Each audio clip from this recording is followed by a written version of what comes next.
As we are about to begin, please be seated. Salam sejahtera and a very good evening to every one of you. My name is Architect Rain. I'm the CPD chairman for this term, and I'll be your MC and moderator for tonight. On behalf of organizer PAM, it was my honor to welcome all of you to the event tonight. Please be advised, for those of you who want to claim your CPD point, to scan 2 QR codes outside the event hall at the registration counter before the event and after the event later on. Now, ladies and gentlemen, before we begin our design lecture series today, we are excited to kick off our first and last speaker for our open night for our design lecture series 2024. We are honored to have Mr. BRYAN Chin joining us tonight. Mr. BRYAN would be presenting on the topic with Revering Heritage from Reclamation, Transforming IPOH QUARRY into a Multifunctional Experience Center. Let us give a warm round of applause to Mr. BRYAN as he is going to take the stage today.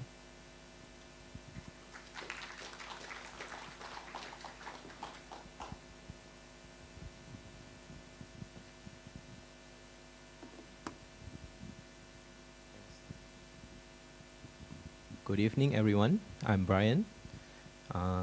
First and foremost, I would like to thank Berdebwan Architect Malaysia for allowing me to share with my thesis project, and I call it Reimagining Ruins, the IPOH QUARRY Experience. So this project is an experiential journey through IPOH QUARRY legacy. So this presentation I divided into 4 sections, which is I call it, first is the discover, second is define, 3 is dream, and 4th is project brief. So first and foremost, I would like to intro about the problem statements of Malaysia's quarry industries. So we have a problem about these karst landscapes of IPOH that have been faced rampant degradations and the consequences of both natural processes and human interventions. And despite their historical significance and ecological value, these unique terrains have been overlooked, with their inherent beauty and legacy often overshadowed by rapid urbanizations. And historically, IPOH has been known as a mining city because of rich in tin mining. But after a while, the value of tin mining has been degraded, so they switch on into doing quarry. So first off, we have the mining boom where everyone caters for the mining, and which begins the inventions of plastics. So they have a decline of the tin industries. And after that, everyone has switched into quarrying. So boom, this is the consequences of extracting quarry. And after a while, when we realize that reclamation commonly has been considered to be the start of the end of environmental impacts from mining, which is a brownfield development. So the development of mining provides economic base and use of natural resources to improve the quality of human life. Equally important, properly reclaimed land can be also improve the quality of life. So without looking at the degradation of environment, we propose a new life for them. So site selection is very important. So first of all, I select IPOH Perak, which is a very rich and historical site. So why IPOH is because the reason that it has the history significance, the legacy of tin minings, and also in these regions, it provides the opportunity to reconnect from the past, recreating a bridge between like a history and the idea of tin mining and the current aspirations of quarry. And also, it's as an extra point for that, Tasek Cermin is known for IPOH for quite some time, but is recently discovered. And the country actually proposed an idea to turn it into the country's first eco park.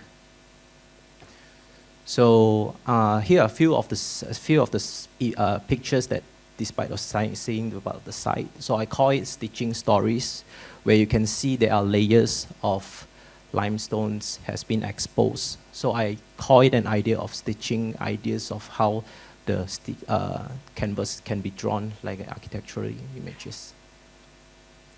All right. So the idea of creating the site is actually mapping the topography level into the contours. So I transitioning into the spaces and I create the context of the site. So here are some of the markings that I made to readjust the site and related to the context of Mirror Lake. So there are a few of the stakeholders, which is Maju Perak Berhad. And my idea of how I target users will be the idea of boosting ecotourism, artists, students, and as well as researchers.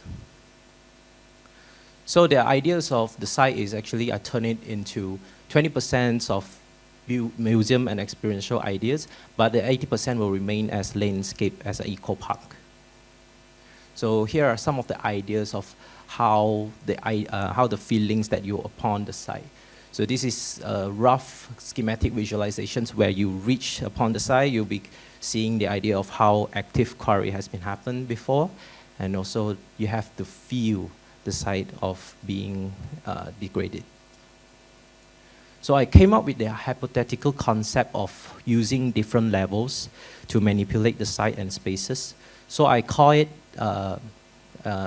splitting levels for the idea of creating spaces. So first and foremost, I call it the explorations. Secondly is explosions. Third is collection. And last but not least is the restorations. So this idea is actually came out from the process of QUARRY, where you have a different level of experience and also different level of spaces. So first of all, the explorations, it brings up an emotions of curiosity and anticipations. So there are some of the functional spaces that can be turned into architectural language. And also explosion, which is dynamic energy. Third is collection with nostalgia and pride. And fourth is calmness and hope as a renewal or rehabilitation of the site.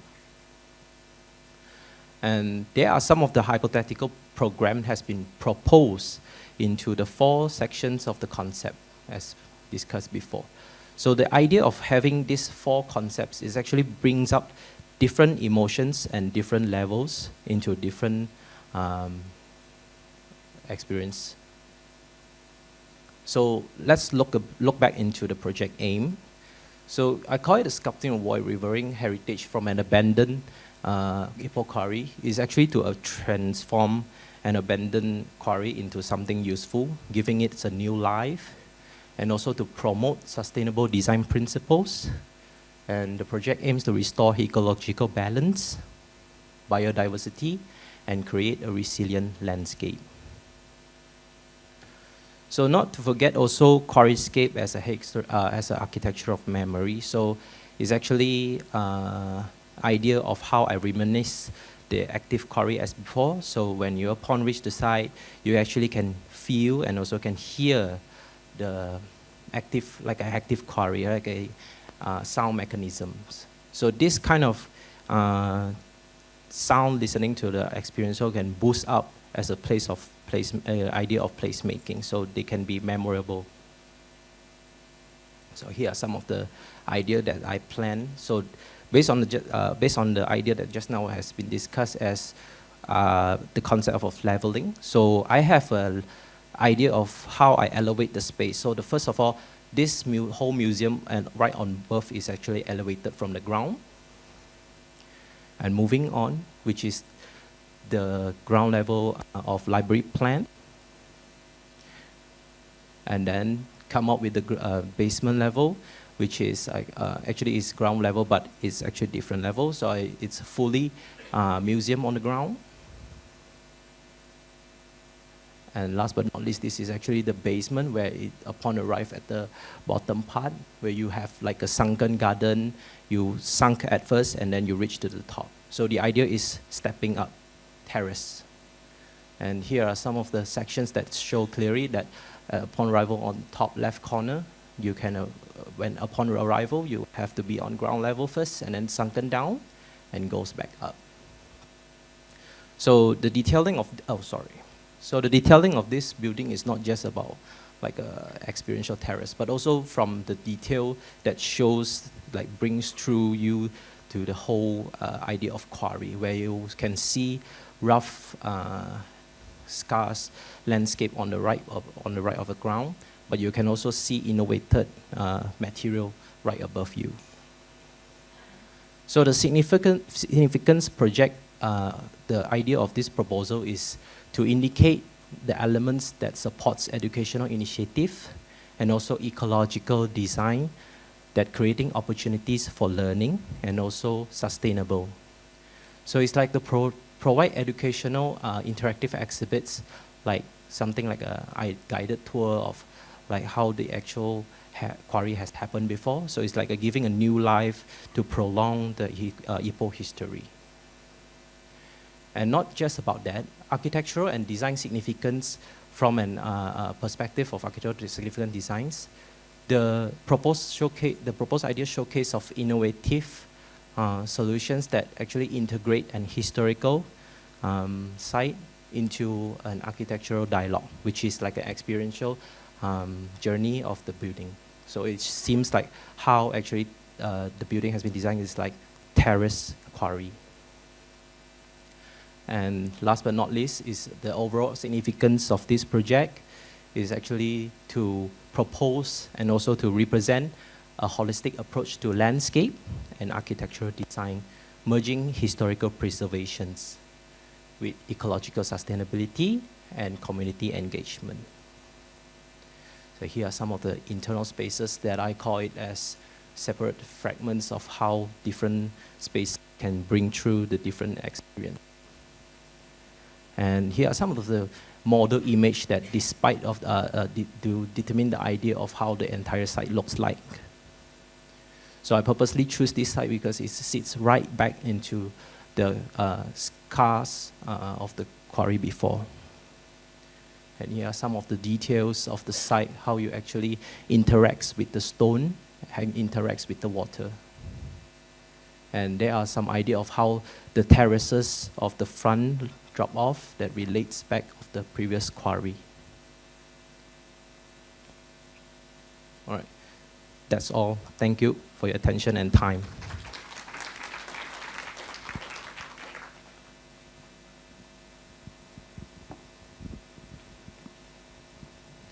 Thanks, Brian, for the wonderful sharing as a last open mic for TLS 2024. Now, I would like to then extend our graduate to our today's sponsor, YUIN. We would like to welcome the representative from YUIN, Mr. Haki, Senior Specification Executive, to come forward and share with us the talk about their product. Please join me to welcome him on stage.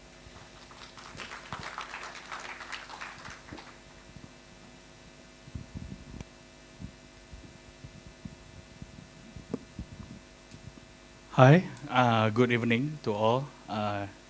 It's a big pleasure for me to come here with such a talented architect. So maybe today I want to talk about sharing some option for you to have a look on our product itself. So basically UAC in the market already since 1963. Before we dive into this presentation, let me share you some interesting fact about cement board. Actually, all the way late 1960 or 1, people that call Ludwig Hatschet, so-called they're impressed by how cardboard is being made. So after that, they find out, they put another some of asbestos, everything, and become a fiber cement. But be assured that currently the fiber cement is not contain any of asbestos anymore. So this is our factory located in Mutiara Damansara. And also our factory is located in Ipoh, which is we are local manufacturer. So actually our site is beside Tasik Cement. So all the material, everything come from Ipoh, as mentioned by Mr. BRYAN just now. So everything, our resources is from Ipoh. So we not only we supply in the local market in Malaysia, currently we also supply in outside about 60 over country together. So the most highest is from the Taiwan and also the UK. We supply from our cement board. So what we do? How do we do? Actually, the cement board is come from cellulose, cement, sand, water, and some additive. So after that, we just put the mixer, like you just build a cake. So put in the hard-check manufacturing machine. So cement board, we can produce, the thinnest one is 3.2 mm until 25 mm. So basically, different type of thickness with different application. So currently, UAC divide their categories into 3 categories, which is our flatboard series. Normally, our flatboard series is using for shielding application, for the external shielding application. And then we also do have an IBS wall system, which is our precast wall. We do have solid panel and solid wall. And today's topic is our wood-like series. It's actually as an option to the architect to make it to find or replace the natural wood.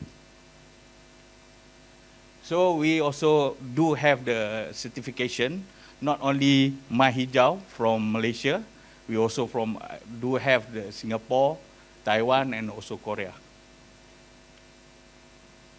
So what is a UAC wood-like? Actually, UAC wood-like is eco-friendly wood alternative for as an option to replace or imitate the natural wood. So actually, why? Because of the fiber cement, because of the durability itself, can be using for the external, even though our 3.2 mm. So normally for our decking application, everything is using 20 and 25 mm. Not only that, currently we just going through the process, quite a stringent one. We just obtained the EPD, which is Environmental Product Declaration. So all of our cement board have a EPD certificate, which is suitable for the sustainability. We talk about ESG currently. So not only that, we do have certified by BBA, which is mentioned our product can be long lasting until 25 years old. 25 years.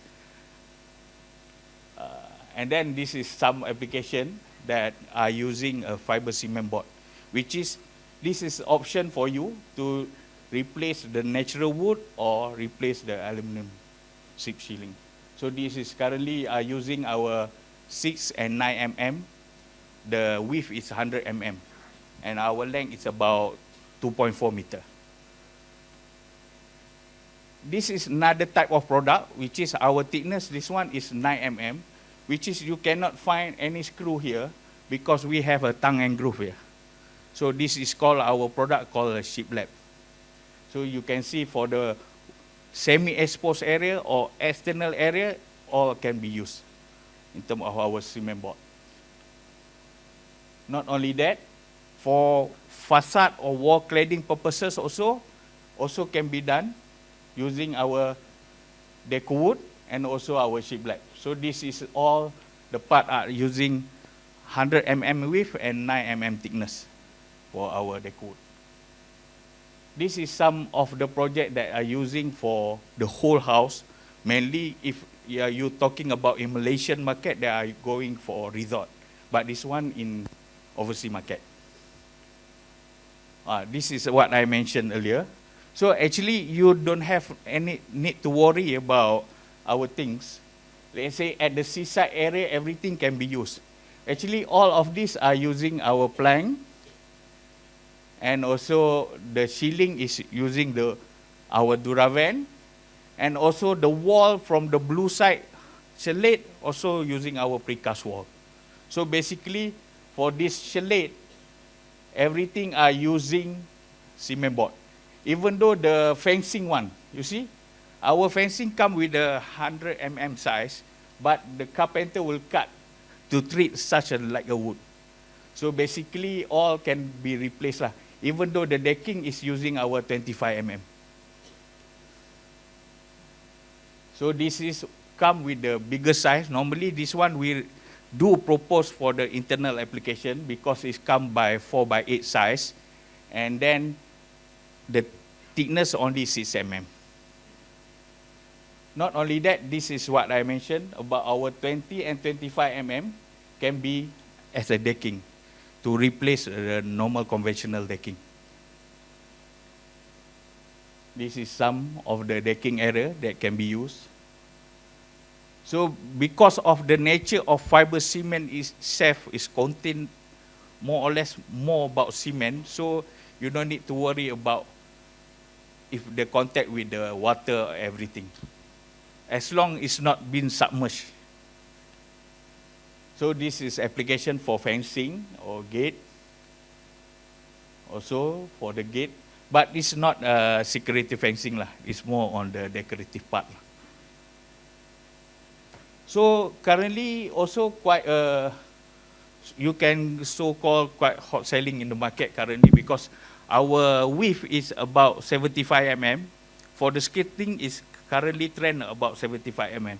Why our skirting quite reasonable? Because in terms of installation, you just need to use a matte bond only. After that you can, and then easily contact with the water. If mop everything should be no problem at all. So this is the staircase area for the skirting application. And our decorative for lattice. Actually, our lattice is quite long in the market already.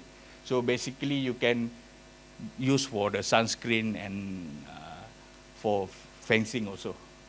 So that's all from my side. Thank you for your time and consideration.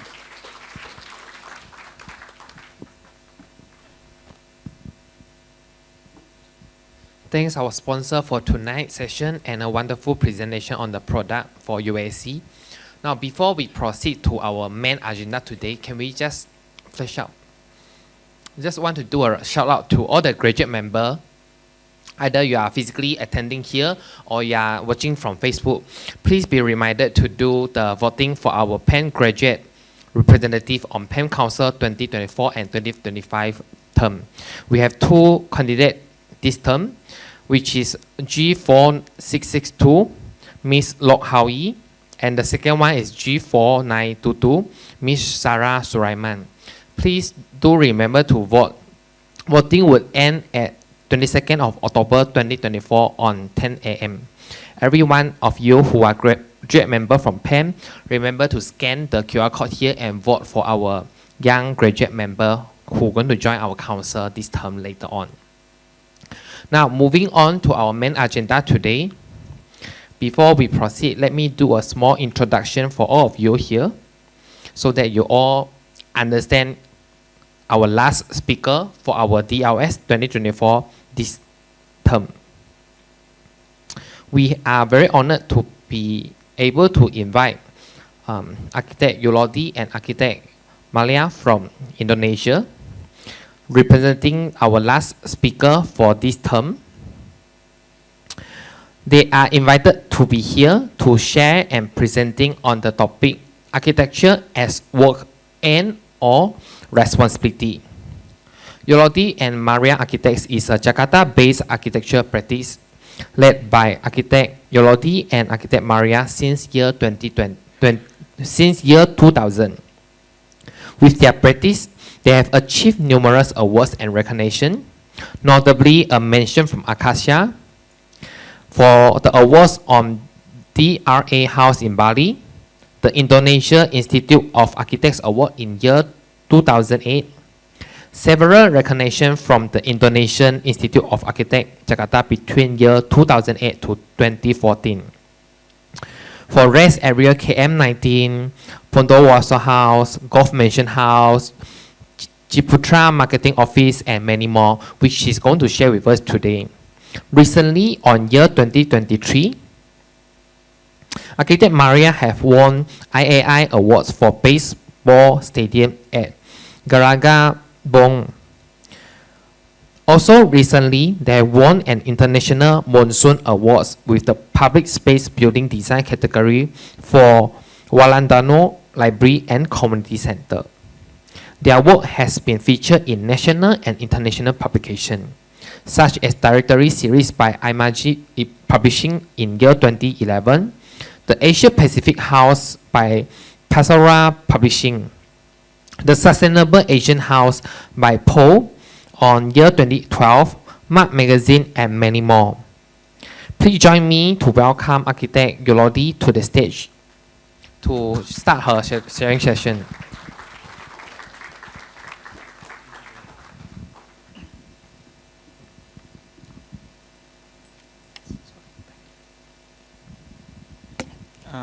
Thank you very much, Architect and Chairman Rain, Architect Sung and Architect Sukran, that firstly contacting me for today presentation. So hello, architect friends from PAM, Malaysia. My name is Gregorius Supie, and there's my partner Maria. Well, last time when Architect Sung gave me the topics is quite difficult about the paradoxical. So yeah, hopefully we can discuss, and what we share will be beneficial to discuss about it.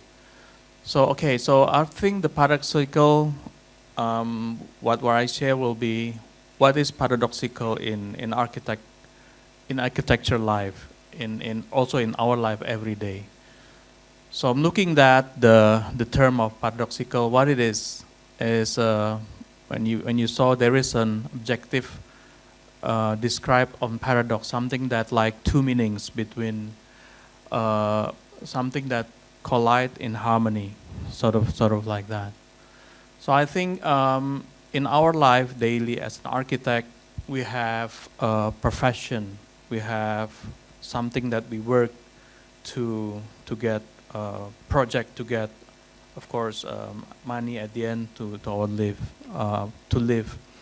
And the other things, as an architect, we also have the paradox of that profession is an architect as a human, as a people who live in this world, in this area, while we did the design.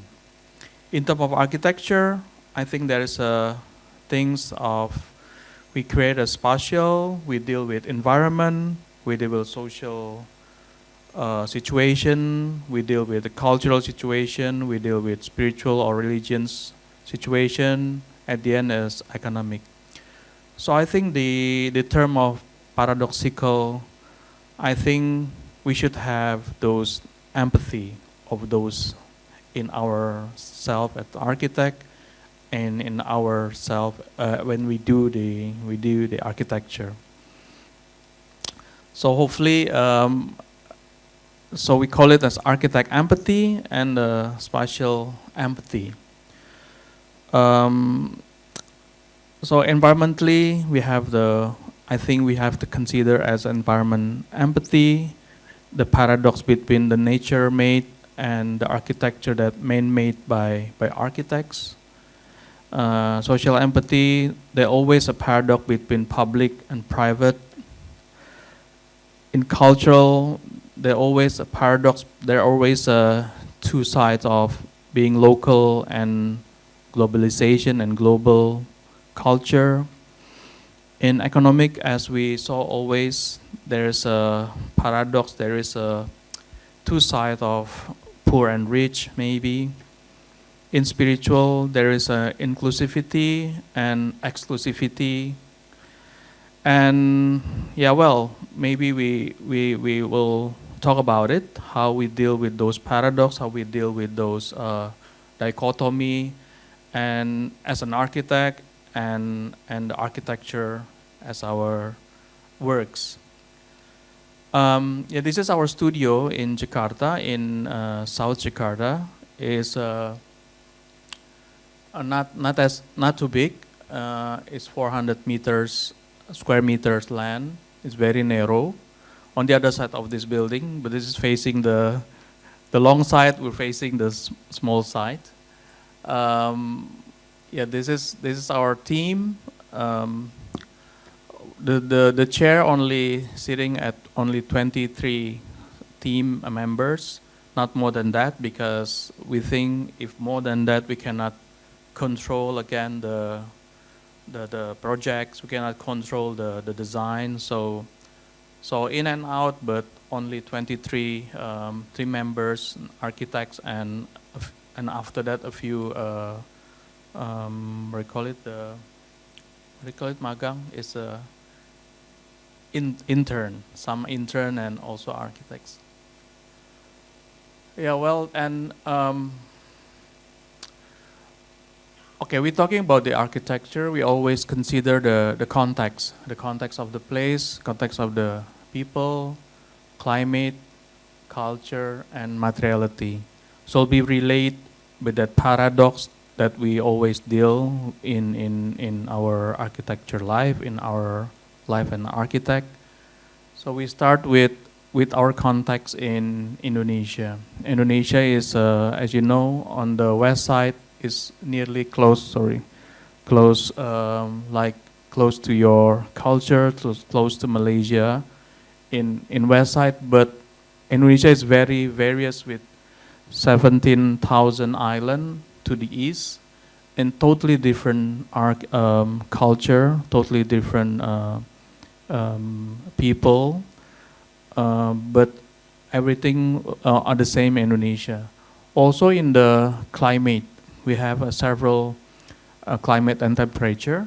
You see there is a tropical rainforest, there's a tropical monsoon area, tropical savanna and everything, because in this region, because we are sitting in the middle, just in the equator, but below side, on the south of equator and the north side of equator, they have little bit differences on the climate.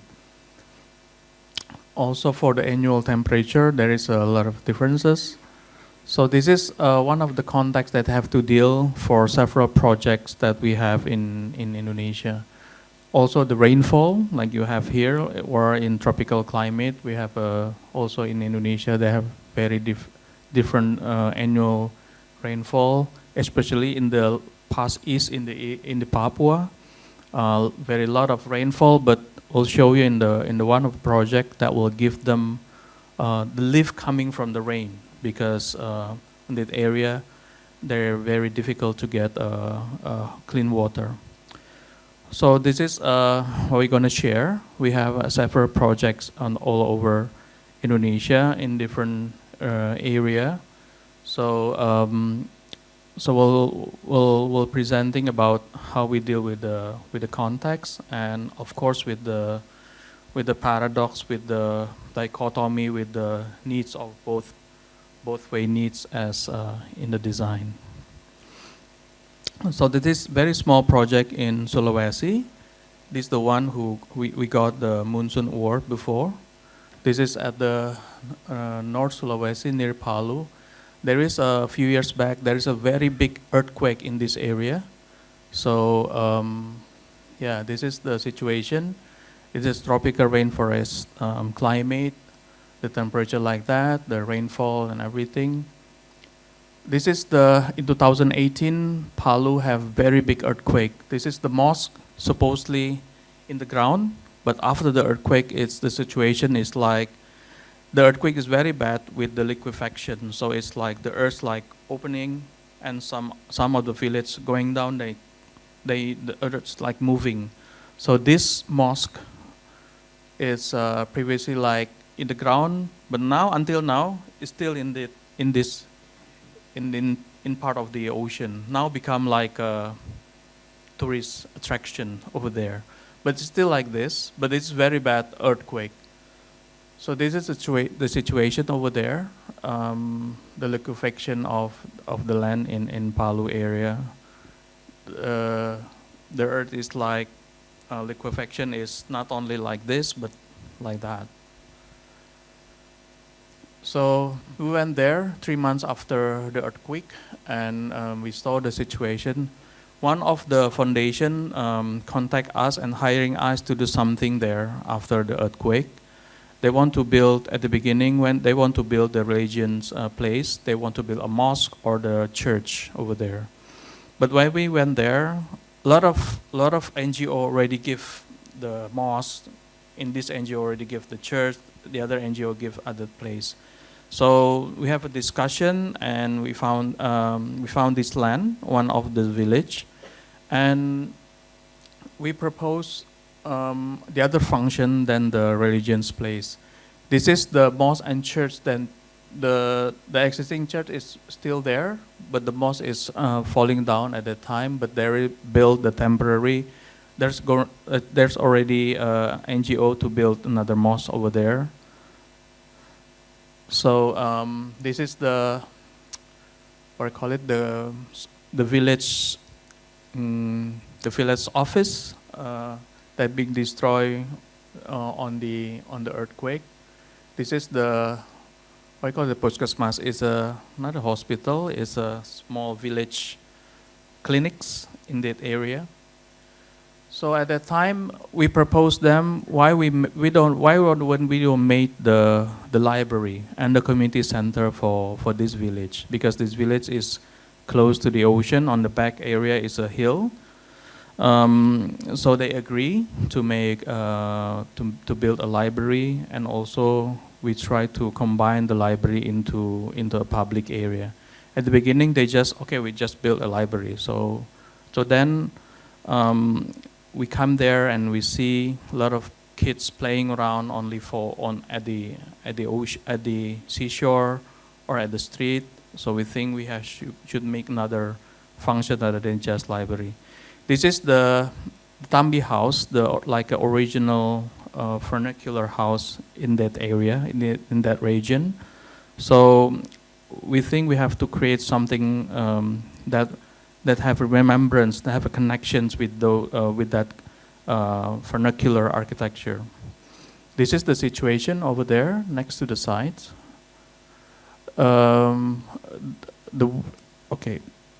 So this is the house that been built after so many years, because the zinc, not the zinc alum, even though like zinc roof is the cheapest material to bring to the village. So all the houses is like that now. There is no connection again with the vernacular architecture. There's connection with their ability to build. This is the other house. They're still using wood, but the roof you can see is still the zinc roof. So from that area, there should be a picture here. From that earthquake, we asked the villager to collect all the wood that being from the earthquake. So we can use that wood again for this library. So the initial idea is to use to do the same typology of that Tambi house, but we're using a different way. We create sort of like opening in the center. So normally the traditional house very dark, and there is no circulations. And the bottom area, as you see, normally only for the chicken or for their pets downstairs. But we can use the downstairs, the ground area for the activities. This is what we asked them to collect all the wood that coming from the old house, the house on everything that being destroyed by the earthquake. So they collect all this wood, so we can use it again for the library. This is the site. As you see, there's the house that we shown, and in front of it is a beautiful beachfront. On the back there is a hill, and this site is quite clear. So the foundation bought the land, and the land is for giving back to the people. Next to this site, there is the clinics of the village clinics. So this is the kids that we saw. The kids always after school, they playing here, they playing on the street. There's no place to gather in this village. So this is the first idea how we get the typology of the traditional houses.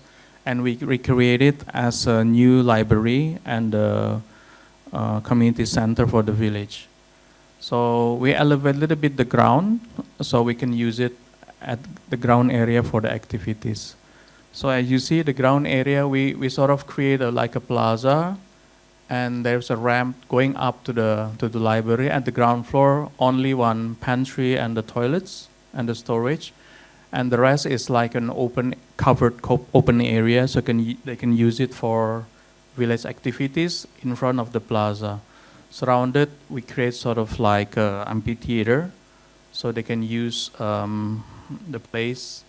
So they can use the activities with sort of like amphitheaters on the 4 sides of the building. So this is the drawing. So behind this building, like on the back, they're facing the hill. On the front, facing the beautiful beach and seashore. The second floor mainly as a library. So there's like a bridge and void in the middle. So it creates lights to the buildings, and these 2 sides with books and very simple table at the beginning and the center. So it's like that. So below of the area at the ground, they can use it for the activities, and the second floor as the library, they can use it for really library, and both sides can connect to each other with this void, and there's a connection with the plaza.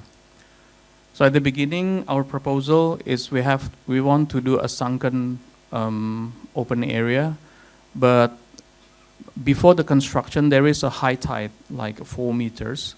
So several restaurants also falling down again. So they're afraid there will be another flooding if we make it sunken. So at the end, we create the ground floor flat for the activities. So this is a scheme we're using all woods, local wood over there, because this place is like 4 hours from the main cities, the Palu. So it's very difficult. Sometimes there's a hill, land sliding, so the truck cannot coming in. So we try to use all the local material for this construction. This is the ceremony at the beginning, the construction. And the construction began with the local carpenter. We calculate the structure with the engineer from Jakarta for the wood, but everything using the local wood and local carpenter doing the projects.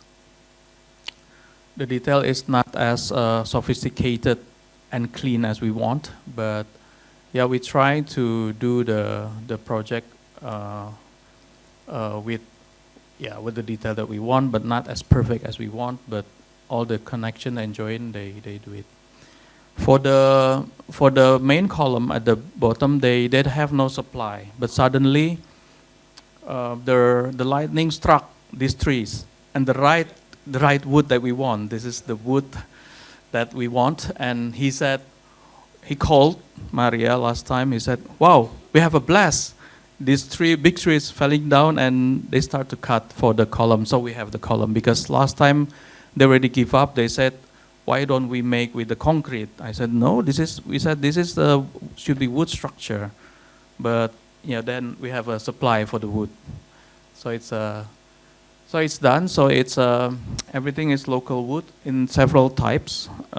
There's a first-class wood that can be resist to the climate, and so we can have this, and the other wood from interior and everything is a different type of wood, but everything coming from the local area. So the second floor is coming from with the lattice that can be openable, that facing to the ocean, and the back area will facing to the hill. So the activity will be a lot of activity held here now in the plaza. The ramp up to the library, you can see the lattice with the voids, and the people sitting in the amphitheater, and the activities below to the below the library. And this is everything like facing to the beautiful landscape and beautiful beach over there.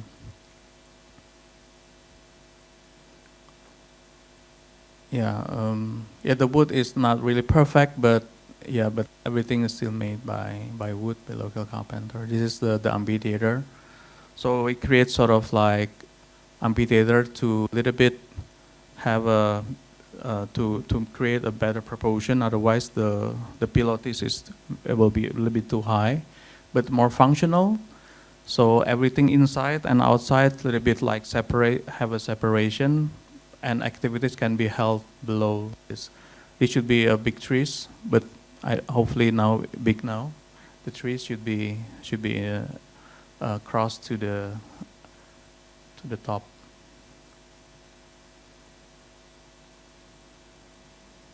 So this is the library at the second floor. So at the end, we decide not to make the center table. Everything is more flexible, so they can use it for other activities than just the library. So this is the bridge from the void. And from that void, we can see the sky. There's a lights coming in. You have connections and dialogue with the plaza as well. Some details.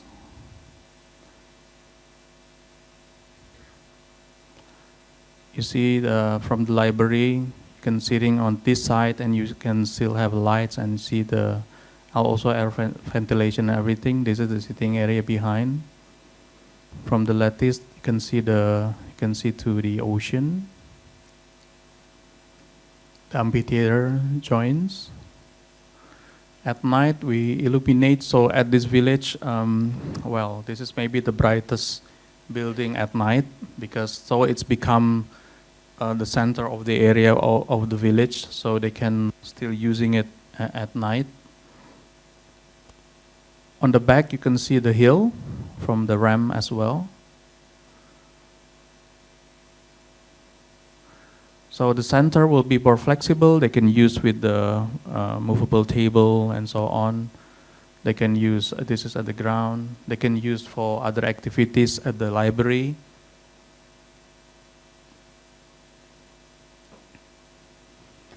And they have a yearly event now with the foundation for the festival Walandano. It's festival at the church.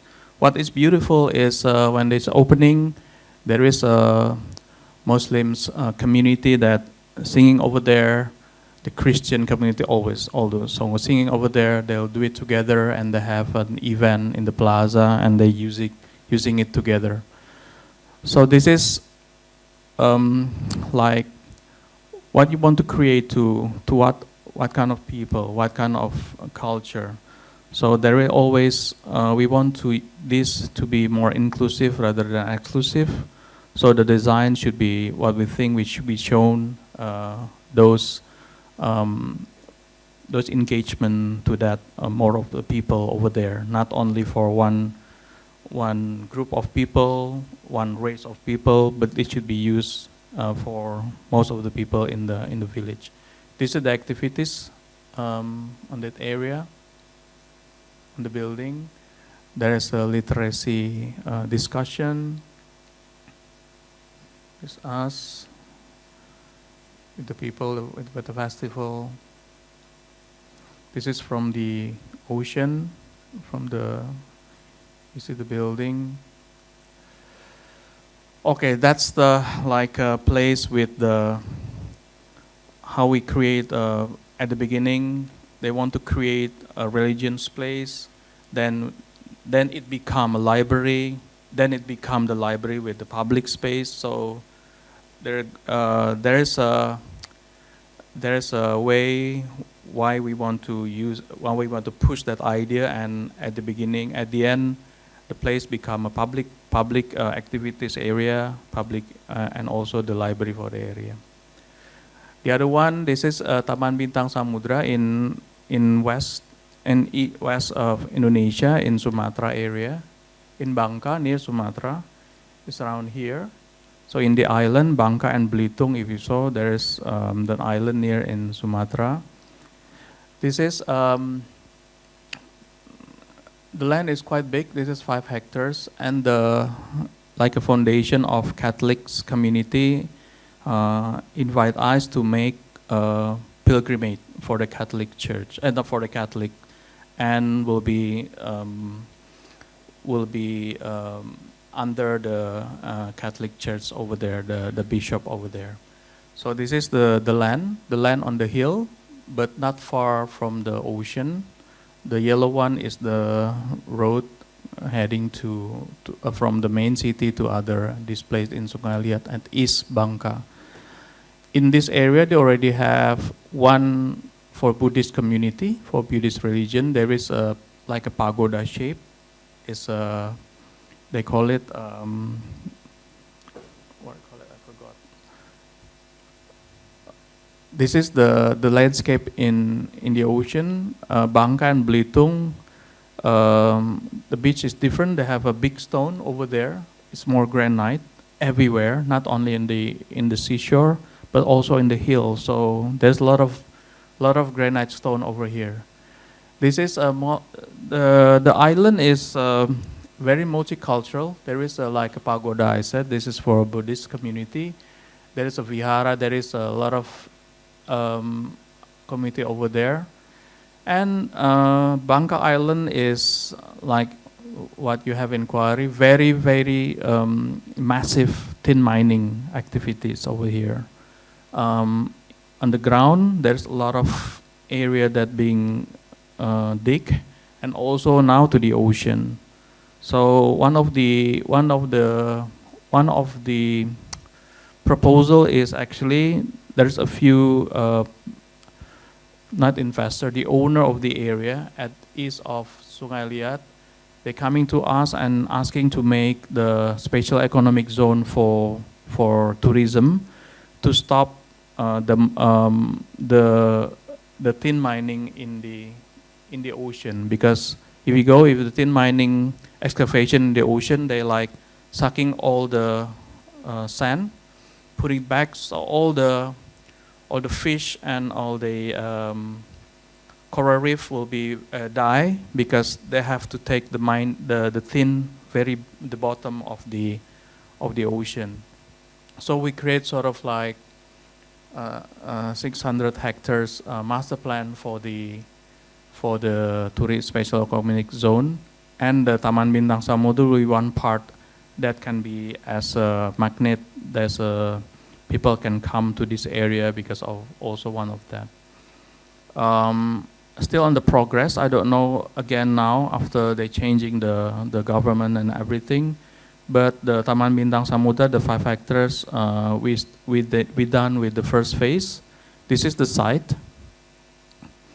This is what we found in the site, the very big granite stone everywhere. They take it for granted, they use it for the sewer everywhere, made from granite. When the Jakarta's architect like us, they're coming, wow, this is beautiful, but they use it for sewer, for everywhere, for the road everywhere, because very lot of granite stone over there. So we said, we better use again that material, because the material is fascinating, and yeah, we start to encourage them to use that material and stop the quarry on our side. This is the master plan, the 5 hectares. This is the main entrance building, and there is a pilgrimage, about 1 kilometer pilgrimage. At the end is a Holy Mary statue over here, and there is this is for the nun that will be manage the area, the chapel, and the retreat house, only like 30 rooms, and one multifunction to sustain the activities and to maintain this area.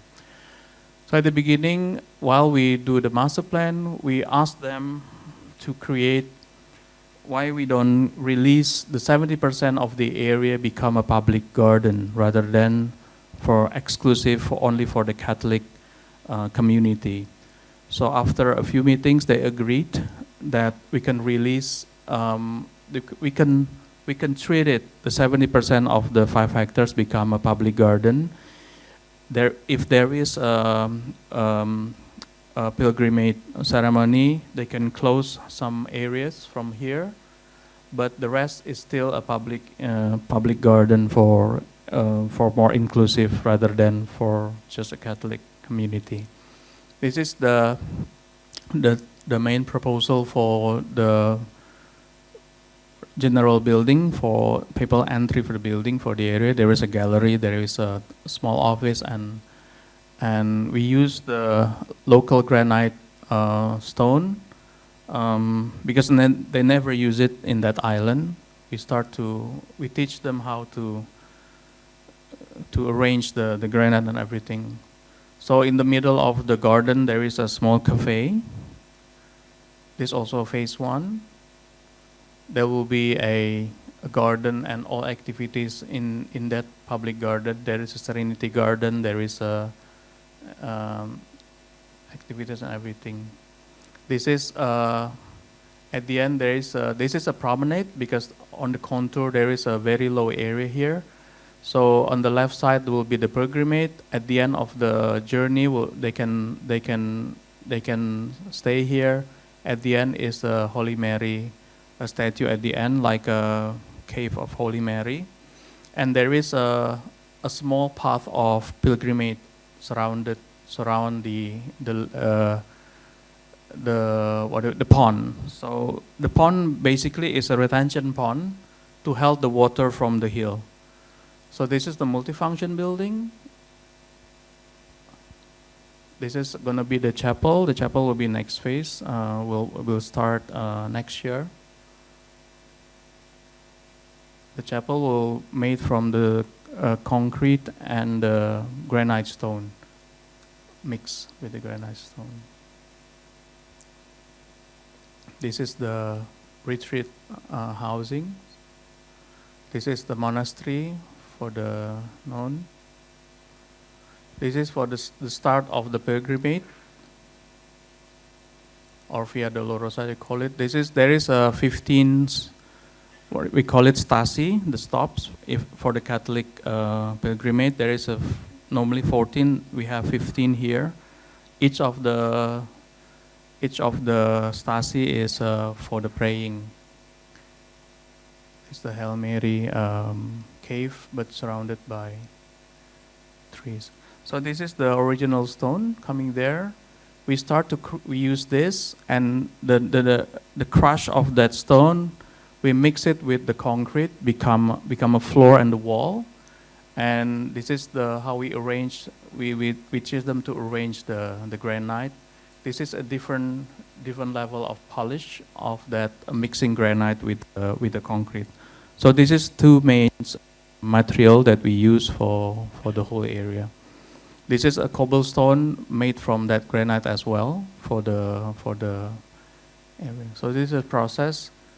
They never done it because this normally they use for foundation, for the shoe and everything. Now we want them become a part of the finishing. This is a process of construction. Now the first phase already done. The building. This is the entrance building with the gallery and so on. Using recycled wood, and the granite is as a main material over there. This is the parking area. The floor is coming with the polished concrete with the granites. The cobblestone made from the same granite, and the wall as well.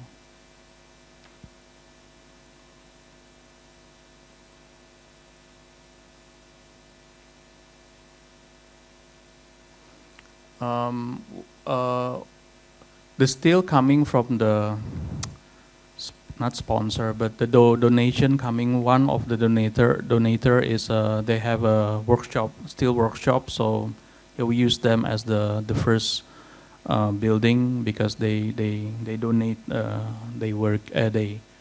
they donate and as with the steel construction as a donation. So some of the original stones still remain in the building. This is the ramp going up, one coming from the parking lot coming to the building. And also the landscape, we're continuing the landscape from the hill. So from this area, you don't have to maintain it too much because the existing plant will be survived through times, through all the climate. We don't have to watering like we have in our gardens. This is more like extension from the hill. So all the plants and everything mostly the same with the hill. We create sort of ponds. This is the rainwater. That's the cafe. If I remember from outside, the cafe is also made from the concrete mixed with the granites. There's a polished and unpolished for the cafe. So the cafe will be can be face the ocean. Now already finished, I guess. Also mixing between the stone and the concrete, mixing with the stone, with the granite. This is the starting point to Via Dolorosa or pilgrimage. All made from stone, and same with the concrete mixing with the granite. So from this part, there's going to be water surrounded by water. This is the crushed granite, the waste of the stone. We put it in the middle, so that people can have a briefing over here. This is one of the, I call it Pieta room. This is like the end of the journey. There will be a Pieta, people can pray. At the promenade, this is a collecting rainwater pond in the middle, and we create sort of like promenade in between. There is a small distance Via Dolorosa or pilgrimage, combining with the amphitheater on the contour.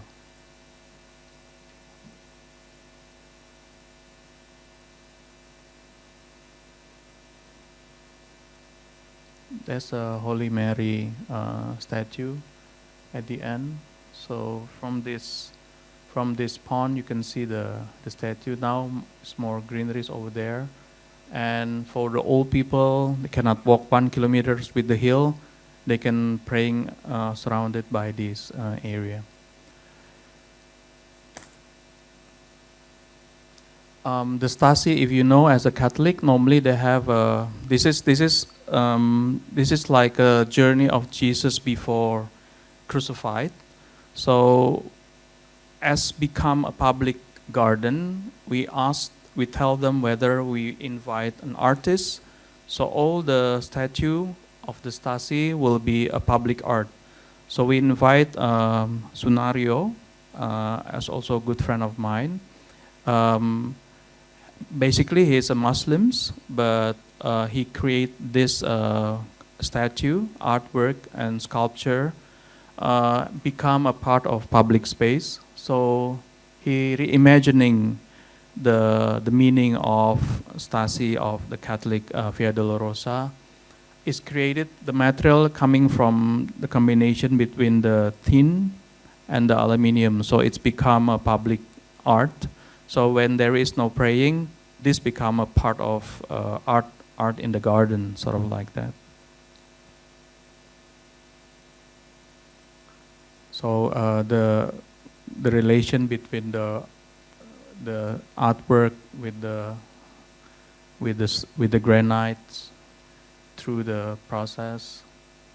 So we want this can be part of the installation in the garden in the. So not only the Catholic people can see this as have a meaning, but people can see this as a public artwork.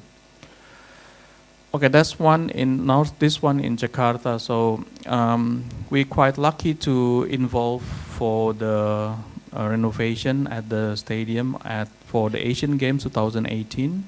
There's 8 architects, Maria and me, also 2 architects between those 8, and I was the coordinator of the architects for the Asian Games.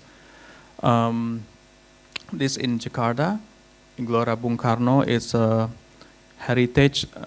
It built in 1962 for the first Asian Games in Jakarta, Asian Games 4th in 1968. Okay, this is the situation. This is, I think, kind of the first initiation from the first president of Indonesia. It's a help from Soviet Union. They give all the, I think, all the money and the design. So the design coming from the Soviet Union at that time. So no, at the beginning there is only 5 buildings. The main stadium is like a twin stadium in Luchniki in Russia now, and the other 4 buildings, stadium surrounded. The rest will be athletes housing and everything. But through times, this is the main plans at the beginning. 600 acres at the beginning. This is not in the center of Jakarta. This is like a suburb, but now in the center of Jakarta after times. So can you imagine?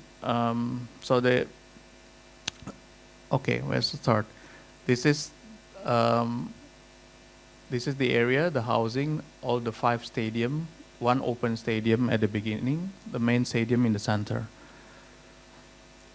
The original design from the Soviet is exactly the same like Luchniki in Russia. So last time, one of the advisor, architect Silaban, advised the president to adding the cantilever for the shading, so it's more tropical rather than the same with the Russia. This is the original coming from the Russia, and this is what we had now in Jakarta. So it's more like 12-meter cantilever roof to protect from the rain. And this is quite big. The ground floor is like 5 hectares, 50,000 square meter. So after times, the inside will be 48 cantilever roof. At that time, it is the first ring. What is in English? Temuglang, you know. Temuglang is like at that time it's like Temuglang center, so it holds the whole roof. Yeah, this is 1962 Asian Games 4th by President Sukarno opening there. Then after times, this is like in the center of Jakarta, and the condition is very bad. All the sports association coming here, they block the area and so on. So it's time for government as well to clean up them and create a venue for the 18 Asian Games in 2018. So this is the first master plan. We conserve the 4th stadium, adding the athletic stadium with the roof and everything to follow the new standard of Olympic Committee, and adding a few buildings and enhance the area. So this is what we have is we designed the main stadium. Maria designed the athletic stadium, adding the roof and renovation, adding the fences and everything, and the new baseball stadium. This is not been here before, but this is a new building in this area. So the first very what do you call it is a radical proposals. I propose to have a ramp surrounded by the stadiums to what do you call it? We can enjoy the whole levels of the building, and through that ramps we can see 360 degrees the greeneries in the area. A lot of fights with the heritage board, very hard, and at the end they reject the additional column and the ramp. So it's just we renovate the perimeter, the existing, and to remain with the main existing structure. But But for the Asian Games, we have to change the seating because previously it's a wood seatings, so it can be held 100,000 people. But after we change with the single seats, it's become smaller. But it needs but regulate through from the Olympic Committee. So as a national stadium, we want the color to be more national color. So I decide to have like a very the movement, the spirit, the energy of the sports will be surrounded in the middle of the stadium. Still the outside still back to white, so the inside is more energetic with these two color. It's like you wearing the flag in your head, sort of like that. It's like it's more twisting ribbon and everything inside. So I renovate the stadium, adding the new lights, remain the existing structure, but basically all the functions below everything is new. All the spectators entrance, all the for the players and everything is new. And we keep the existing structure. We put it back the existing color for the stadium. Because there's only one lift in the stadium, so I thought at the beginning if we have a ramp, so more inclusive for people to see. So the function is more not only for the sports, but can use it for another function. And I also designed the cauldron, collaboration with one artist, Sunario, as well, for the Asian Games fire. That will be held in the main axis of the stadium. As also, the president wants this to be a artwork, permanent artwork, as part of the complex. So this is the stadium after we renovations. The other building is athletic stadium. This is the original. We have an open tribune on this side and this side, and because this supposedly for the practice, but for the 2018 Asian Games, this one of the venue will be held here. So this is one of the situation. The same with the main stadium. The situation is like this. They make a housing for the athletes. You can see they made everything. This is a situation when we when we start doing the project. So based on the needs of the Olympic Committee, we should add the roof, because otherwise it's not meet the criteria for the event place. And also creating the enclosure, because they need a ticket, they need the seating, they need the enclosure for the area. So this has become the main venue. Before that, this is a practice area. So still keep the existing tribune, adding the new roof, adding the enclosure and the entry point. So we a little bit arrange the entrance for the athletes for the media, for the spectators. It become like it's more meeting the needs from the Olympic Committee. So we're adding new roof and the enclosure, and creating the practice fields on that side. So this become the main venue. The practice will be on the side. So, and changing the seats into single seats with the roofing. We keep the existing old roof to the private room, and this is the enclosure, changing all the seatings under the roof. So yeah, this is kind of the relationship between the old heritage building and the new architecture, the new additional. This is a new column. The new column to support the roof. The other building, this is new building, is a baseball stadium. So the baseball stadium is created because there is a baseball venue should have in the area, and the Heritage Board allow to make a new stadium in this building. The idea is this is the aquatic stadium, main stadium. This is Made Stadium. This one is Istora is for badminton stadium. All the typology, it's the inspiration to have the new building. It should be new, modern, but at the end it should be in harmony with the surrounding. The challenge is the direction, because if you have a baseball, you cannot facing the west and east because we're not suitable with the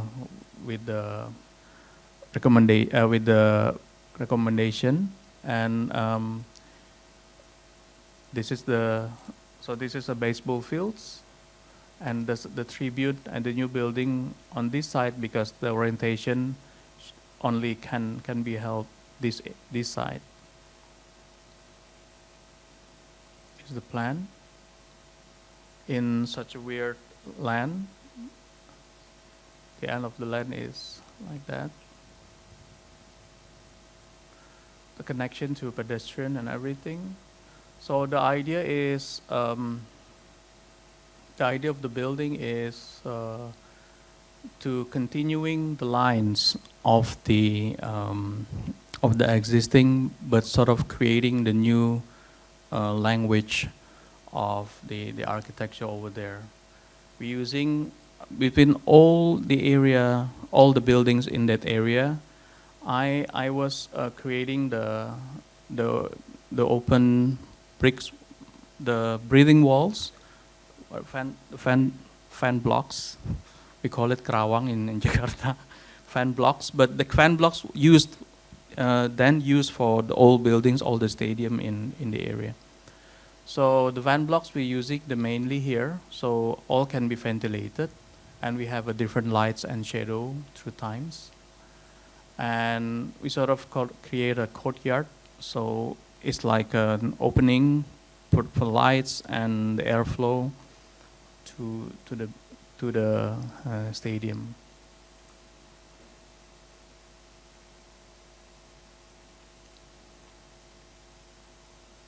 The stair as well as amphitheater. This is from outside. The fan blocks and also the door, the gate is created sort of the same shape.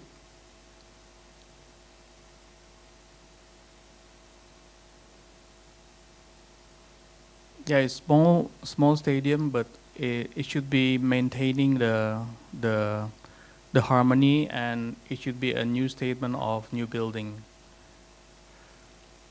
Okay,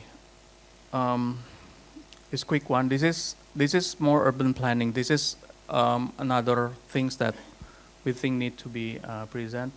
The old city of Jakarta, when the start from the old Dutch community in the North Jakarta, VOC starting all the, what do you call it, the capitalism is over here.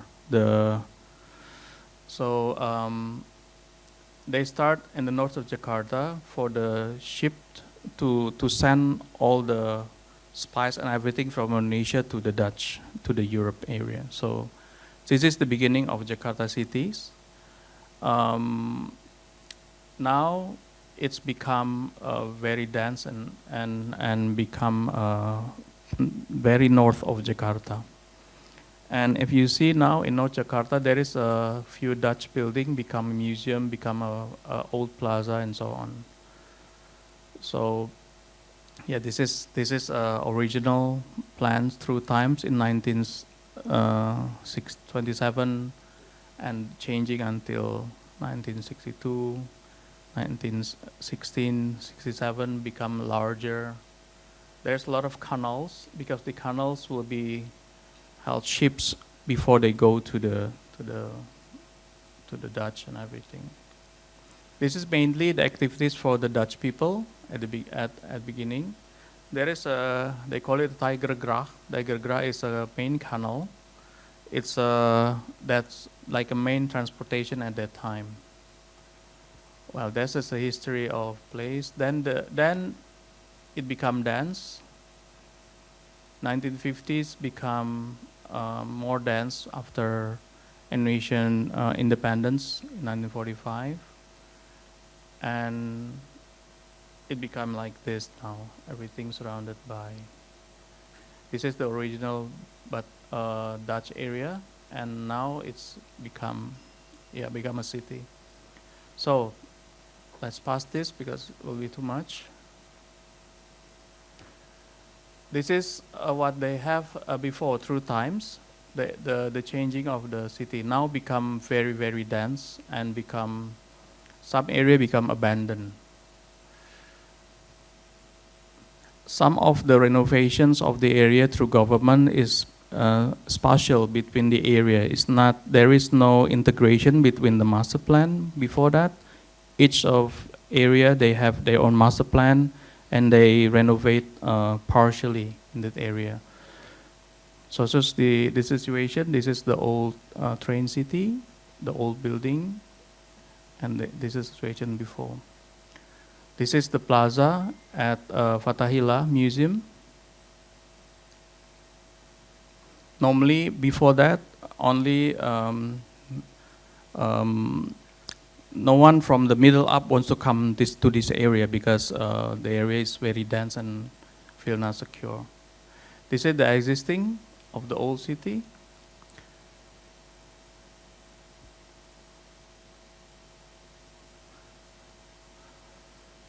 Yeah, well, okay. So basically, we did for, this is the eighth strategy of urban acupuncture is at this area to creating more public transportation, accessibility for people, resettlement area, revitalization of canal, activation of assets, government assets become a public area.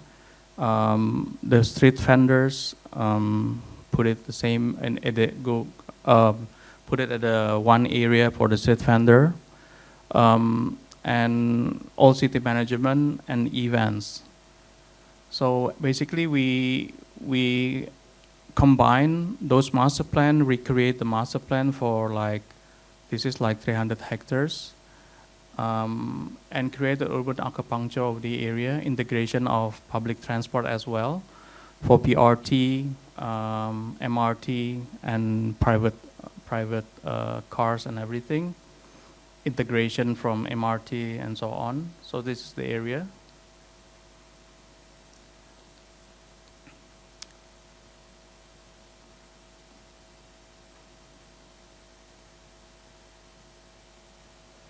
So yes, now the first phase coming, this resettlement and so on, canal, remapping the canal as a transportation and so on, activating the assets,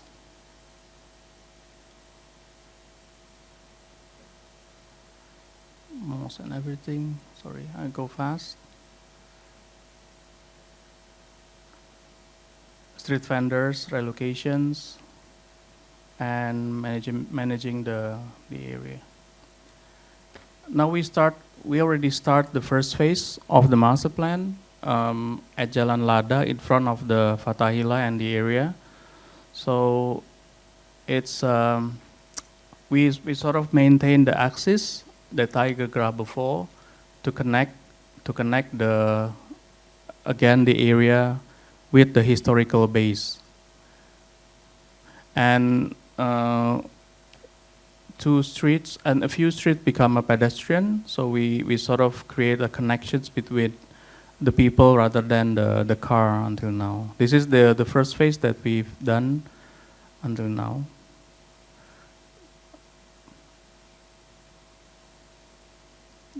So the street become a pedestrian. This is drawing.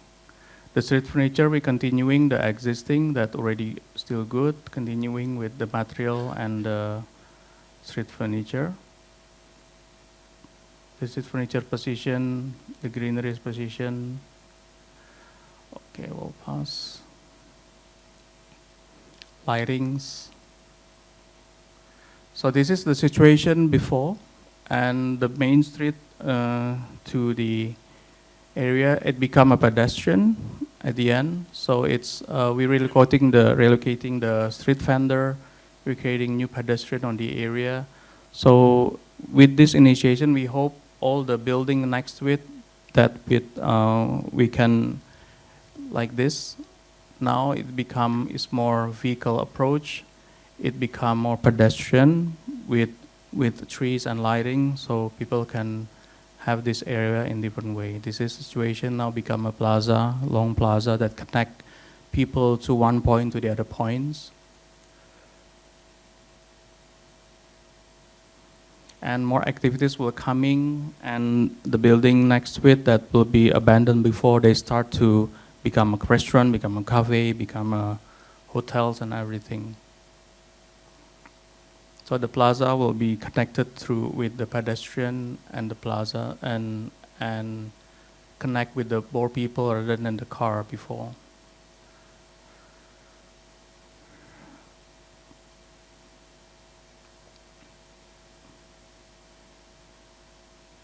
Street furniture, the connection with the station and BRT.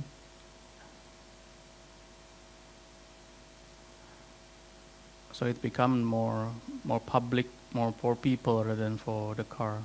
So after we route all the cars to the perimeter, this center area can be placed for people. This is a BRT station. So at night will be illuminate and become a more pedestrian. So yeah, well, to humanize this area rather than just vehicle, it's one point that we can engage more people rather than and walkable area to the city rather than with cars. And we integrate also the MRT on progress now. The MRT will be stopped in this area. So we want, I think the vision is more people with the public transport rather than with the private car.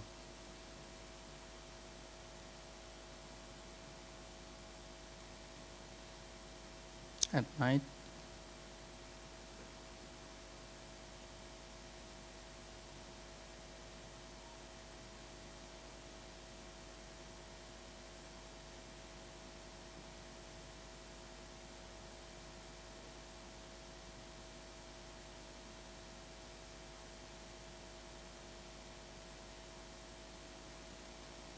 Okay. The other project I think we relate with the Paradox is a project in University Gadjah Mada in Yogyakarta. So this is Yogyakarta, as you know, very, very cultural city.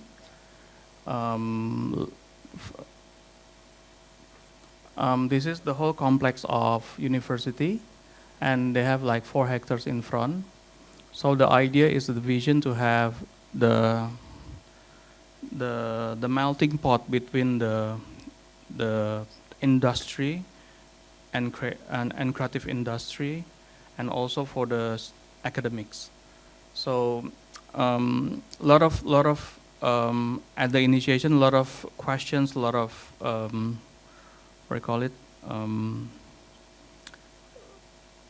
rejection, because they thinking the university is supposed to be for academic only. So the idea is to making another public space. So we create sort of like a big rooftop garden is maybe one of the biggest. It will be 25,000, 2.5 hectares a roof garden. But the existing is there is several plots with several buildings and with the trees. So we identify which trees can be removed without not dying. So then the green one is the trees that need to be maintained, because if they move this tree, it will die. The red one we can move the trees, so it will remain. So with this situation, the trees as a context and the connections between the main street, and this is the campus area, the main boulevard of the campus, this is the street. So because of the function, we want this to be more public. So we have to create the connections between the main street and the campus. So the building is like avoiding the trees. 2-story, the 3rd story only the roof. So it contains several functions. It contains a gallery, some specific commercial, classroom, sports area, auditorium, and so on. So it creates sort of a multi-functions area for connections between the industry and academics. So all the rooftop will be like 25,000 square meter green area, and become a new public space on the top. So rather than making the building, is rather we're thinking to adding the new public building on the rooftop, the plaza. So also in the top of the auditorium, so it's become the connections between the campus and the outside. We only have to maintain the old joglo, is very, very historical, means there is a lot of activities and event held there. All the activists of the campus now become minister and everything. They have a connection with this. This is for activists of the campus, so they asked to maintain the joglo, the traditional building that happens there. This is the new auditorium. So from the top, you will see this is the boulevard of the campus. This is the main street. So it become like a big rooftop, the big garden, as an extension of the public area. There's a few stairs and going up, and that's connections, ramp connections to the roof as well. The activities on the roof can be held for public, or also for people, not only for the students. This is from the main boulevard. Extension of the pedestrian. Basically, this is the building line. We propose to give the building line become the pedestrian, because there is no regulation in Jakarta for zero building line. So it seems like zero building line, but basically this lane is private. So we'll give the private to extend the public pedestrian. So this is the rooftop. So the construction is begun now on the 2nd phase. So it's become like that. So this is the main boulevard of the campus. This is big stair coming up to the roof, and next to it is it's a connection to the plaza. The amphitheater below the auditorium. This is the main auditorium. This is the joglo that we have to keep. Okay, I think this is on progress to fill up the interior now, and hopefully we can tell. So that's how you bring people back to campus, not only the students, how you engage the creative people, the industry back to campus. So part of that campus become more public, rather than more inclusive, rather than just for the study. This is recently done. One hotel in Bali, in Sanur. It's well, this is the situation of the climate. Again, this is one of the first hotel in Indonesia. It's also the legacy of first president of Sukarno. It's at that time there is a payback from the colonialism from Japan, and the president giving to 3 buildings in Indonesia as like we can tell this is like a first modernism in Indonesia. First one in Bali in Sanur, second one in West Java in Pelabuhan Ratu, the third one in Yogyakarta, now is Ambarukmo. So this 3 building is a payback from the colonialism of Japan. So I think the vision is to start the tourism in Bali, one in West Java and one in Yogyakarta, which is now become a very popular. This is it's built in 1960s, and it's done in 1964. This is 66, yeah, done in 66. Sorry. So this is the data is very shortage with the data. This is the image from the postcard in 1962. This is inauguration. So at the beginning, it's operated by Intercontinental. In few years back, before 80s, it's taken over by Indonesian government. The name become a Bali Beach, which is famous with the Bali Beach hotel name. You see, this is at the beginning from the logo of Intercontinental, and you see this is the original fan blocks from the era. I think this one of the luxury hotel at the time in Indonesia. I think also in Asia, a lot of people have a tourism here. Now, after times, Bali not allow building more than 4-story. This is the only building in Bali for 10-story, because the imagination of the Sukarno at that time, they want Bali become like a Miami. So this is like the first modernist building in Bali. This is the old photo from that era.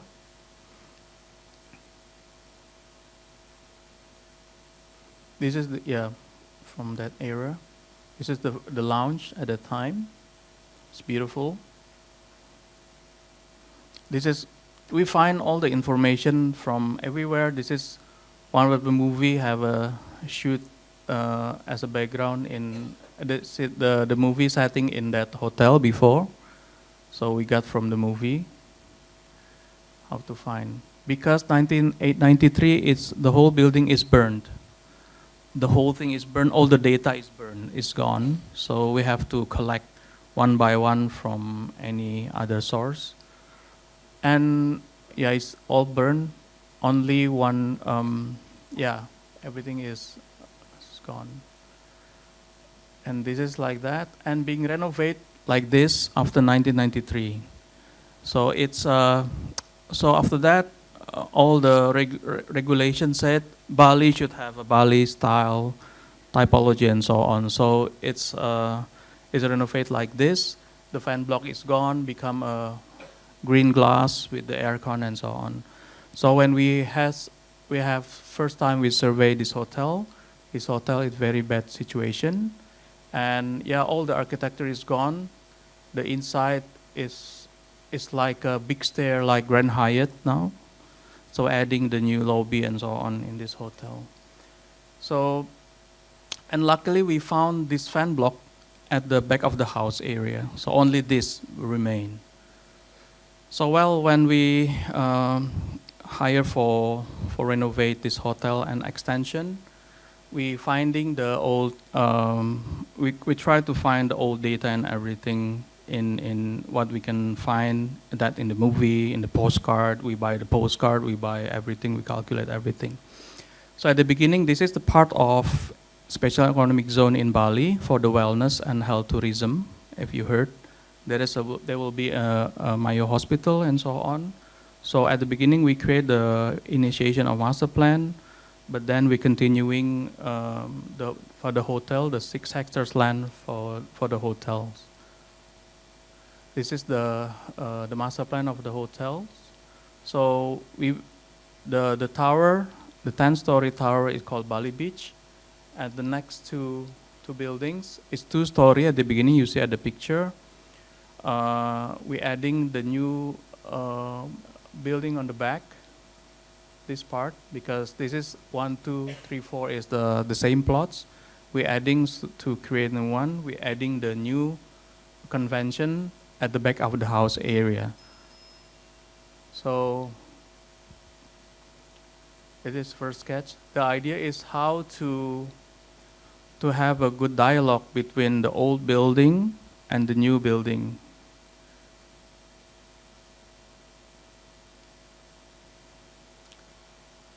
This is the rendering. So basically, we try to put it back the anatomy of the building as the original, but adaptive reuse to become a 5-star hotels in this area now. And the facade, we're putting back the fan block.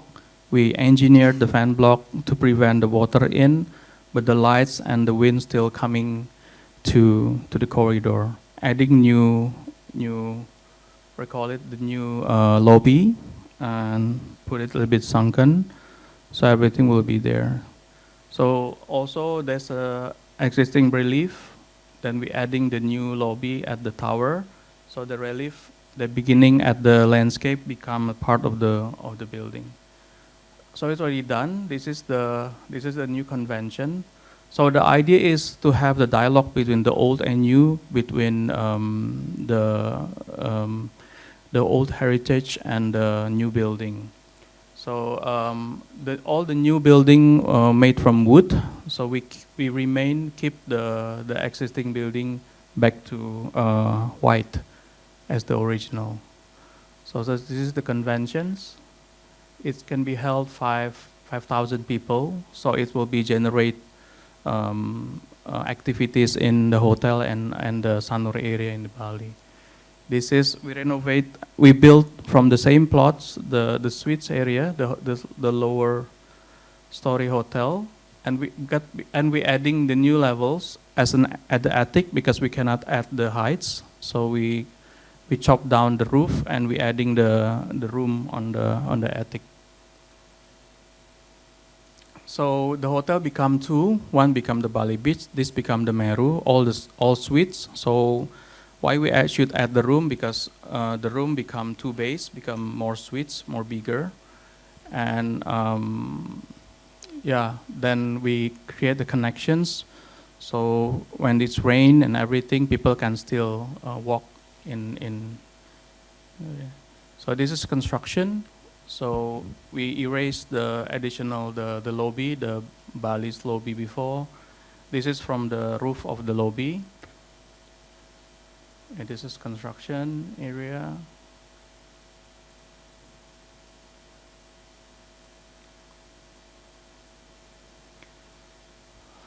So that's the original hotel tower. This is the suites, the Meru. This is new conventions. And there will be a restaurant next to it.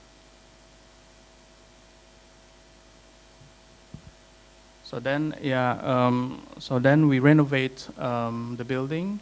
So putting back the fan blocks with the openings in next to the room. We get openings. So all the corridor can have connections view to the botanical garden in front.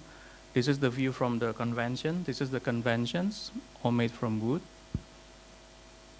These are new conventions.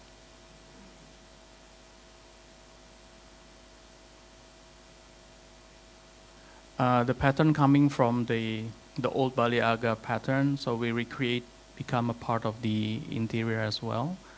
This is made from the local maker, also for the pattern of Balinese local pattern.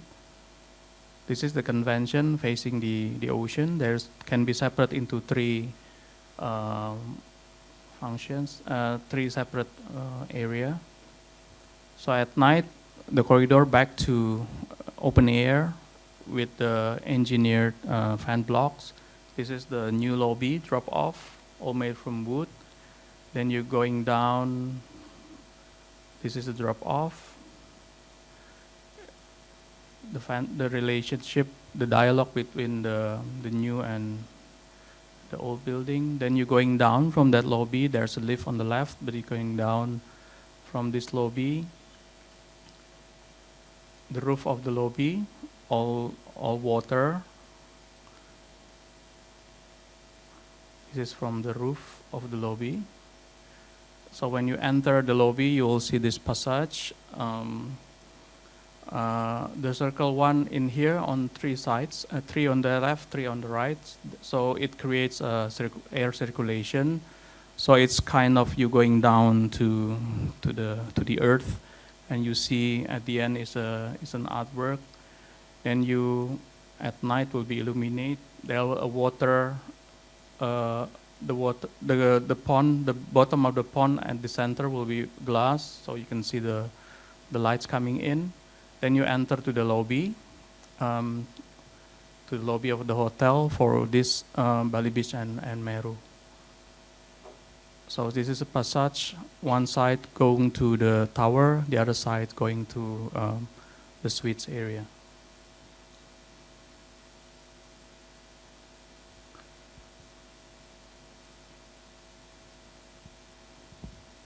Yeah, so all the new elements is created from wood.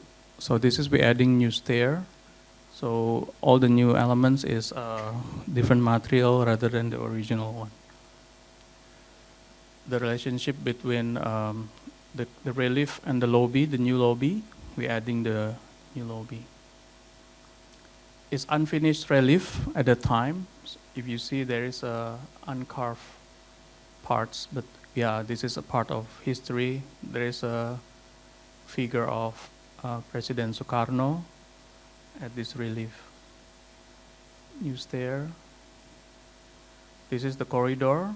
We engineered the fan block, the same looks, but in different ways. So the water only coming through, going back through outside. If there is a wind, the water only going to down this channel. So until now, there is no water going into the corridor. And you can see the lights will be different through times. This is from the room.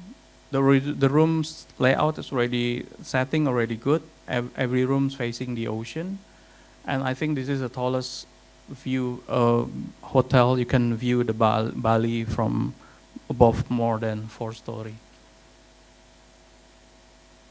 The new restaurant, connections between the new pool and the ocean and the people outside as the pedestrian in the pedestrian area. That's a pedestrian for public pedestrian. This is the hotel area. So there is a distance and a visual gap between those. The new the suites area are made from wood.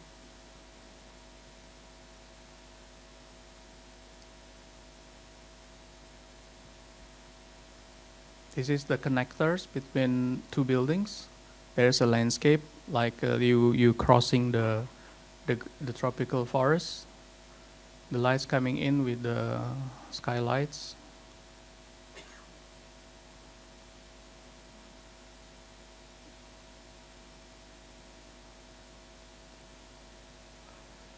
New stairs and lift. This is the room now. It's bigger because everything here is suites. The spa on the left.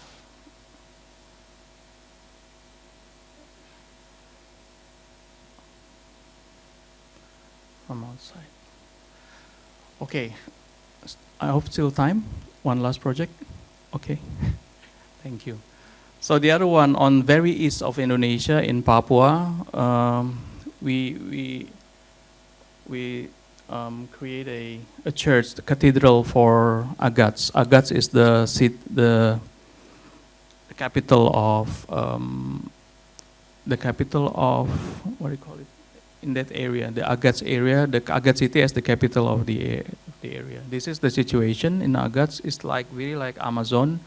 There is still a forest and a river. So this is the city of Agats. People cannot walk on the ground because it's very, very soft. So people have to walk in the pathway, wooden pathway. And the rain very high, but you cannot take the the water from the ground because you know it's even using the RO and everything you cannot use for drinking and everything. So when you're entering the Agat city, you have to come with the boat. So this is like that. So you're entering from the airport, small airport. You're coming with the boats to the city, to Agat city. So like this, you're coming from the airport. You go with the boat. All your stuff going with the boat and take you to the city. So this is the situation over there. All the pathway is on the top of the soil. And here, this is the houses and everything, as you see, the zinc roof. The wood is everywhere because surrounded by forests. This is the pathway. This is the original Agats Asmat. Actually, the people is Asmat. The Agats, the original housings, is the roof is created from the leaves and all made from the wood. People living here like more 10 families in the time. And the veranda, they using all the men sitting here to watch over for the enemy at the time. So they watch over the ocean to keep for what do you call it, standby if the enemy coming at that time. So this is the housing that giving back from the government with the zinc roof and so on. So this is the original existing cathedral in that area. Most of the population Catholics, and one under bishop, what do you call it, bishop Kewuskupan is a area.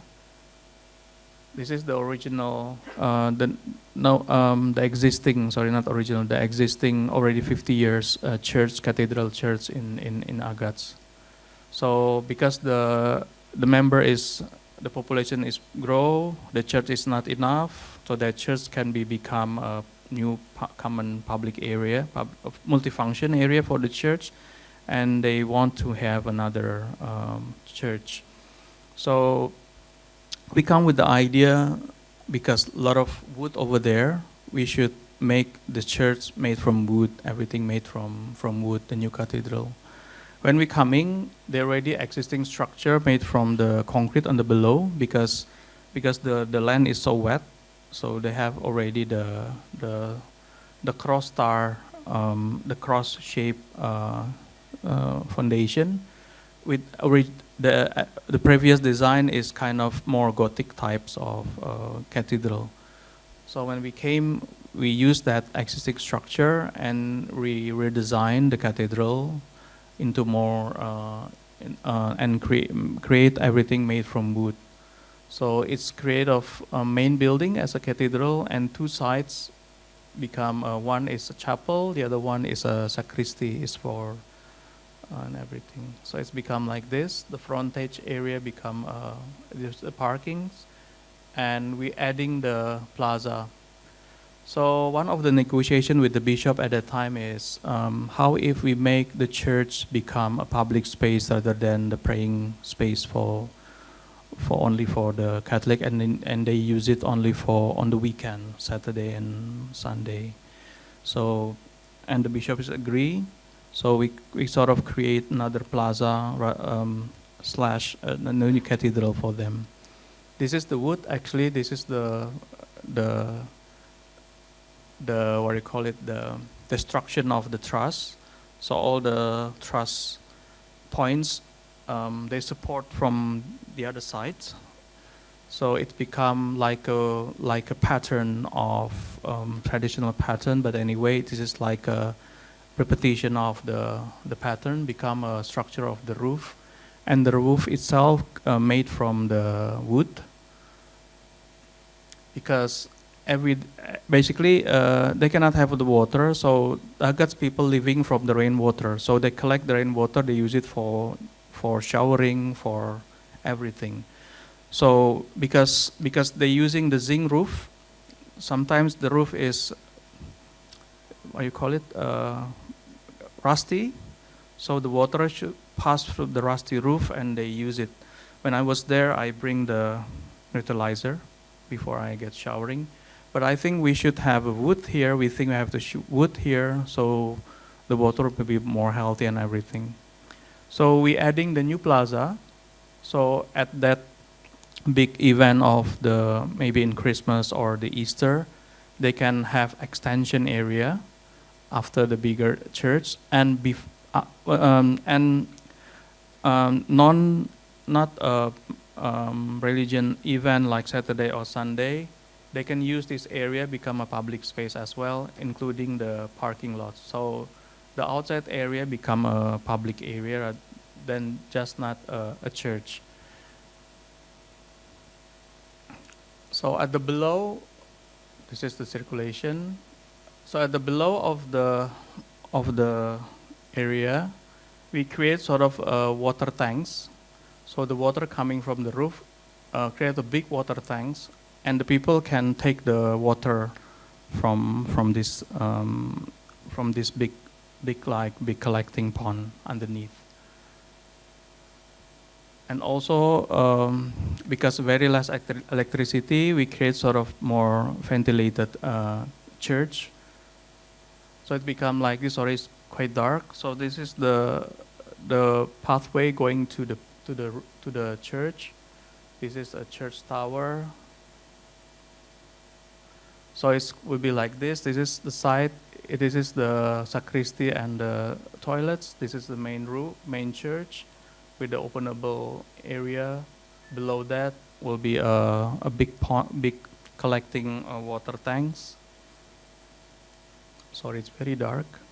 So the church will be facing the garden, and we propose the cross will be in the garden, so you can have connections between the building and the landscape. So this is the chapel. On the other side is the sacristy and the area. You see, there is a big plaza, wooden plaza, for the other activities and extension of the church itself.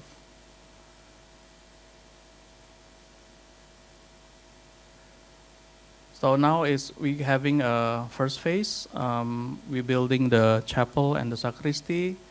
The main church still fundraising for the cost of the construction of the church.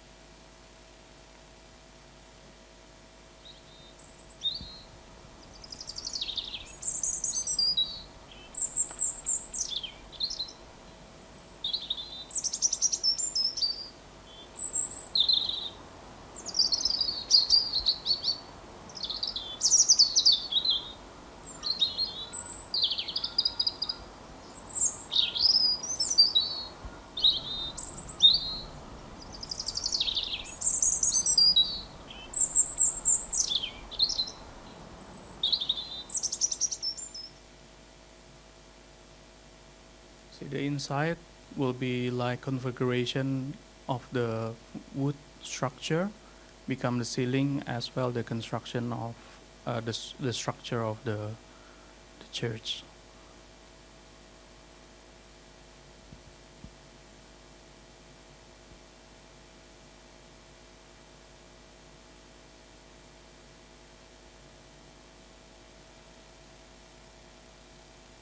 Terima kasih. Thank you.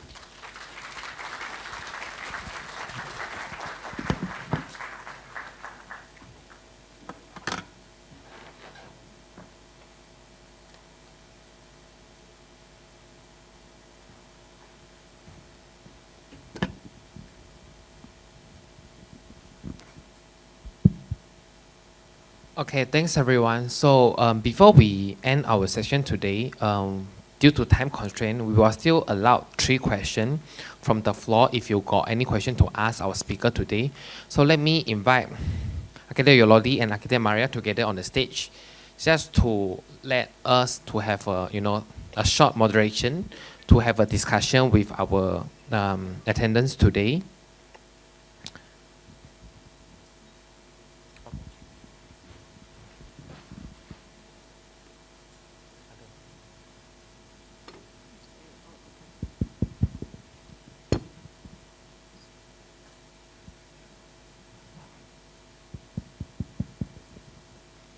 Can you ask them to bring one more chair?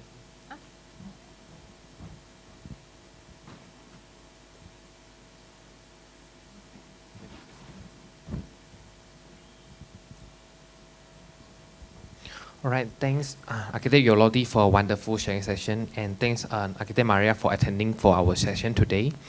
Now we have time constraints, so we allow for 3 questions. Please feel free to scan the Slido and ask questions to our speaker today. They will be our last speaker for Design Lecture Series for this year, 2024. Okay, so we have the first question for Architect Yolodi or Architect Maria. Can you share with us your design philosophy since you started the architecture firm? Because you have shared with us a lot of your projects, including small project, the housing, to resort, to urban revitalization, even to the master plan. So what is your design philosophy that you actually have until now?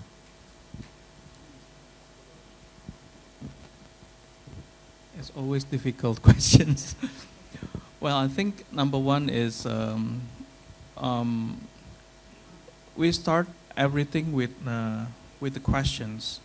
So what we're gonna do with the site, what we're gonna do with this function, and from that questions we start research on everything. So we try to reading the context of everything, the people, the place, and everything. So then we can start with we can start answering that questions. So the design, the architecture can be not only solution, because normally we can share friends architect. Normally we give the brief, right? So the brief should be like, okay, I want to make this. When we have a discussion with the questions with the clients and everything, so we can start with what we're gonna do after, what we're gonna do with your functions. Maybe your needs is not necessary what you want. Maybe it's not necessarily what you need. Maybe we can start with that, and how can the building or how the architecture can engage a lot of things. Also, we also deal with the private clients. We also deal with the houses and everything. But we start to putting the questions together, and not with the narration of a lot of philosophy, but I guess with starting with reading the context and start to imagining answering that questions become one of the starting point that we start. So, yeah. Maybe I'll make it simple. Maybe every project we try to dialogue to each of architecture is of the project, and we always try to dialogue with place, not to just try or just give what we want, but the result is the result of activity of the dialogue itself. Thanks, both of you. I actually like your design very much when you actually mention, start with a question to really understand not only the client brief, but also what the site needed. You have shared with us on most of the project that you trying to find back the history, the background of the project. I think one of the interesting questions that is related to everyone, and one of the questions that they ask is, what is your view about the current architecture versus the future architecture in your architecture firm? Because one of the projects that you showed just now, you have this van block, which is a traditional thing, but you actually reinvent it and then you design a new van block. So how do you actually work with, future architecture as compared to what you have it now? I think we think is the history as the past is very important to know where we stand now and to know where we're going to head in the future. Because without that, we're like you see now in the village, all the roof is the same. All the area from the Sulawesi to Papua, it's the same building, the same houses and everything. So through times, people maybe forgot what the beautiful assets that they have, like the Tambi house. The Tambi house is very rare to find now. And even though there's a traditional architecture or modern architecture with the trace of history, well, I guess will give you a stronger standpoint to move and to remember that the previous, of course we're not living in the previous time, but at standpoint as answering the future move, we thought. So then we always start to find the material. Maybe we try to push the using the natural material as well, like the wood. Is quite a lot of fight to use the wood or not the wood, so the original wood or the other woods, but it will give you more sense of place if you're using the local material and everything. Maybe it's not cheaper than the manufactured material, but will give you some identity and give you some of the standpoint through this time to the future. Thanks. I like the words identity. You give the identity, you give the character to the building. Yeah, I think we have the last question. Some question is very technical, so I will skip it. I would like to know more about your company, yourself as architect. Architect Maria have won IAI awards, and you yourself have won so many awards. So, after achieving such achievement, have that changed your the way you do architecture, or what is the main reason that you think you can achieve such, recognition or publication in terms of this? Maybe you want to share with us some secret sauce, towards this thing. I think a lot of people want to know. Actually, we never thought about the awards and that recognition. We just focus not just to be different, but focus what we find, what we have to answer. And when there is time of, for instance, they calling for awards, we just throw what we have. That's it. And luckily, some of it get the recognition. Yeah, I think awards is just a bonus. Yeah, the important things is the process itself and how ourselves is grow by the process. That's, I think, the most important. Thank you. I think that's all for our question. Process is very important, and I really love your project. Thanks for accepting our invitation. Thank you, everyone. Thank you.